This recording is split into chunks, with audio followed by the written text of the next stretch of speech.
Good afternoon, Bell Nation. It's Rob. It is Wednesday the 22nd, and I'm reaching out to you regarding something I mentioned this morning on a Bell post regarding self-identification and how you identify. I'm wearing these ridiculous prescription sunglasses because I broke my regular pair that I normally wear this past Saturday, while hiking Mount Mitchell with my friend Mark and his coworker. I'm not upset that I broke those glasses. I can get them fixed, no big deal. But the reason I'm not upset is because I broke them while hiking the highest peak east of the Mississippi. That makes me happy that I was not on my couch on a Saturday morning, hungover, wishing for death, watching mindless TV. Don't get me wrong, I was wishing for death. I was drained, mentally, physically whipped. I was hurting, whimpering like a little child on the way down, wanted to cry. Every step I took, my knee felt like a knife was going into the side of my knee. Sucks getting old. But you know what? I wasn't on the couch.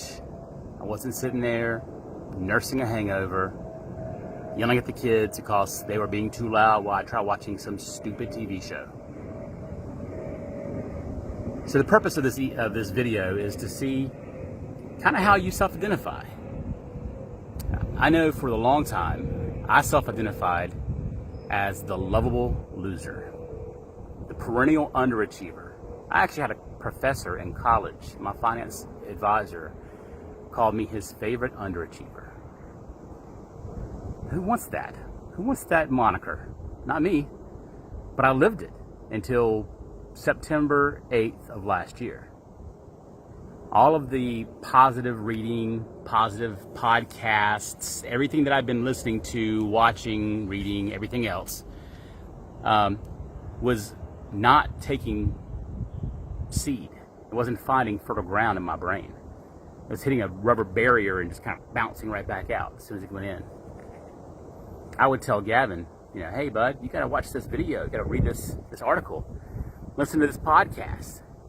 And all I could think is, 15-year-old kid's thinking, yeah dad, I wanna be just like you when I grow up. I wanna be a freaking fat, middle-aged drunk who struggles with finances, who had to downsize his house, blah, blah, blah, blah, blah. That's what I want to be when I grow up. Can't say I don't blame him. I can't say I blame him for not listening or not wanting to listen.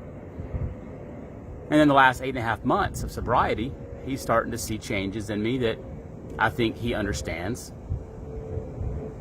where I'm coming from now. That some of this stuff, when it goes in and takes seed and germinates in your brain, can have positive effects.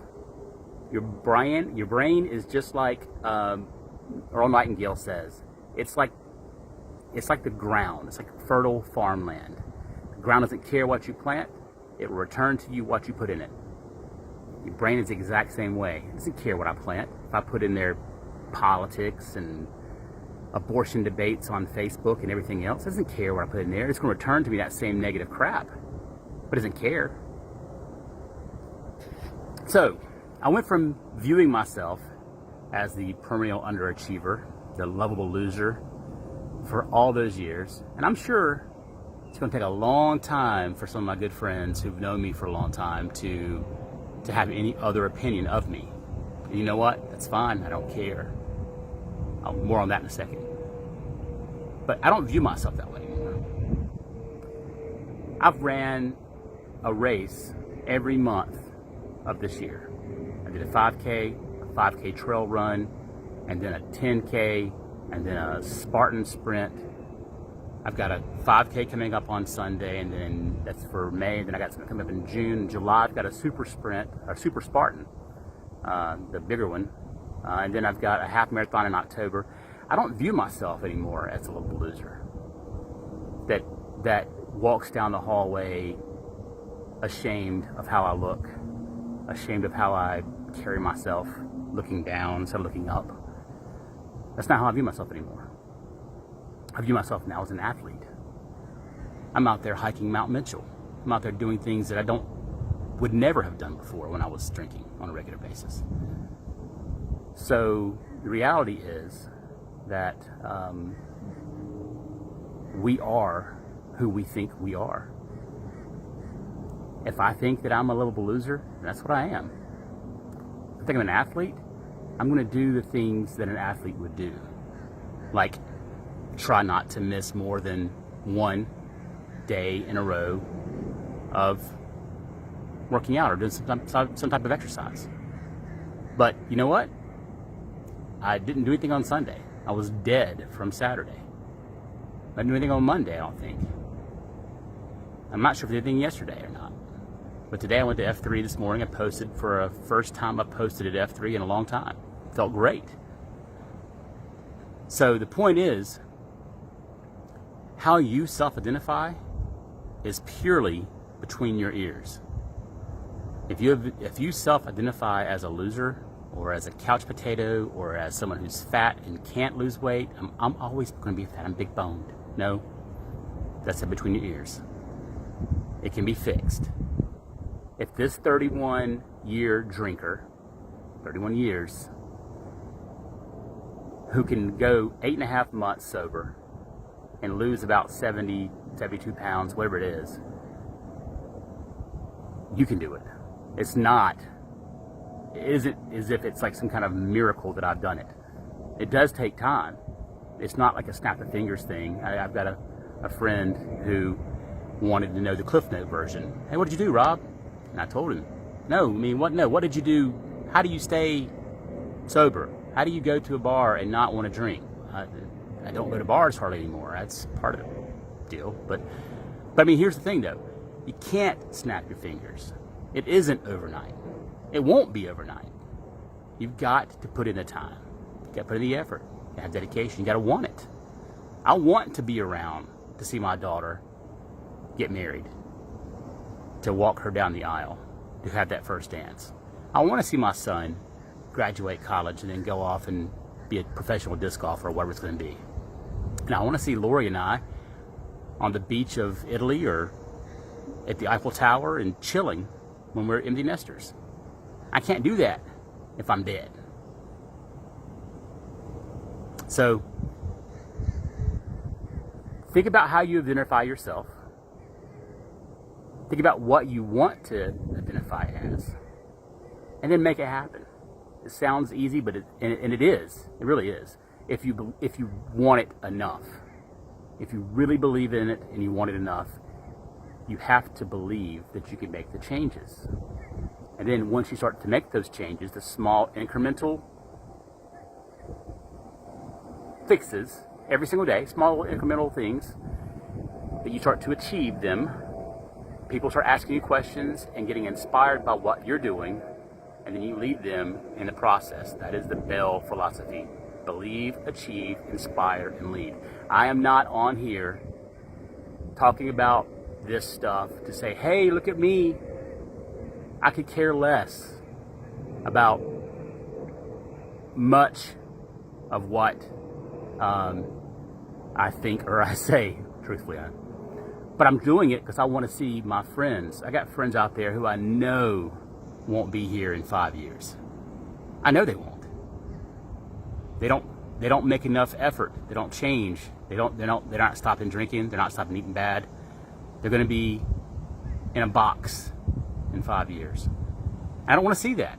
So I'm not doing this for me. I'm doing this because I want to see you guys experience what I'm experiencing mentally. The physical part is great. The physical part is fantastic. But if God came up to me tomorrow and said, hey, Rob, you can have your old body back, that old fat bloated body, but this current mental state you're in, or you can have the new mental state you're in. I said that wrong. I could have any body I want, the body that I want, with my old mental state, or I could have the mental state that I have now and my old body. I would take my old body in this mental state. That old, fat, bloated body I would take with this mental state. It's completely between the ears. It really is. If you want help, I'll help you any way I can. I'm not a substance abuse counselor. I cannot get you off of crack. I can't make you stop drinking. I can help you learn some positive mental things that I've learned, do some things that I've done, and I'll be happy to do so. But you have to want it more than you want anything else. And if you don't, then you're just wasting your time. It's like pissing in the ocean to make the tide rise. It's not going to help. Gotta want it. I've never wanted nothing more than my entire life than to be around now for my wife and my kids. And that feels good to identify as an athlete. My friends may not think I'm an athlete. I don't care. Your opinion of me is not my business. My wife's opinion of me, my kids' opinion of me, that's my business. But your opinion of me, if I'm an athlete or not, doesn't make any difference. Because I know what I'm doing. I know how I feel. I know how you can feel if you do the same thing. Or similar things. Heck, you don't have to go out and walk Mount Mitchell, but you could walk the neighborhood. Whatever. Believe and achieve. Inspire and lead. If you can do those things, there's a ripple effect. The next person sees you do it. And then they start having the same mental philosophy. And then one of their friends does the same thing. And then we have a whole movement of people bettering themselves. That's my goal. The Bell philosophy, the Bell movement is to make people, help people spread this philosophy. Please, reach out to me if you have questions, concerns. Believe, achieve, inspire, lead. Bell.